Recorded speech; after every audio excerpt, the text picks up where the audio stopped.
আন্তর্জাতিক বিশেষজ্ঞদের সাথে নিয়ে ইসলামী ব্যাংক সহ ৩ ব্যাংকে শুরু হচ্ছে টাস্ক ফোর্সের নিরীক্ষা কার্যক্রম। পরবর্তীতে তারল্য সংকটে থাকা আরও ৬ ব্যাংকেও একইভাবে নিরীক্ষা করা হবে। সোমবার বাংলাদেশ ব্যাংক কার্যালয়ে টাস্ক ফোর্সের দ্বিতীয় বৈঠক শেষে সাংবাদিকদের এসব কথা বলেন Bangladesh bank governor doctor Ahsan H Mansur. বলেন, ব্যাংকের তারল্য সংকট নিয়ে উদ্বিগ্ন হওয়ার কিছু নেই, দুর্বল ব্যাংকগুলোতেও আমানতের প্রবৃদ্ধি বাড়ছে।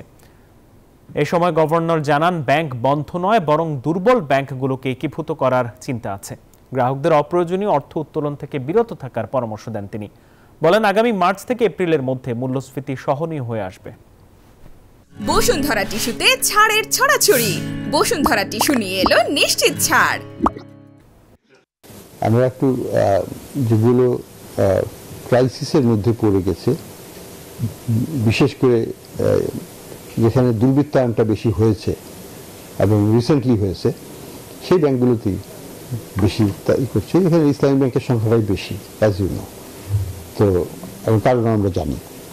তো আমরা এখন ওগুলোকেই ফোকাস করব। এগুলো এই ব্যাংকগুলোর যেটা অবস্থা হচ্ছে, এগুলোর সত্যিকারের অর্থে এখন তাদের কোনো মালিকানা নাই। যেই বিনিয়োগ করতে আসুক না কেন, সে তো আগে জানতে চাইবে যে আমার এই ব্যাংকটার অবস্থাটা কতখানি খারাপ, কেন আমি নেব এটা। তাকে তো একটা কিছু দিয়ে বুঝ দিতে তো হবে আমাকে, তা না হলে তো হবে না। সেই ডিউ ডিলিজেন্স যেটা প্রপার, সেটা আমরা এখন করবো।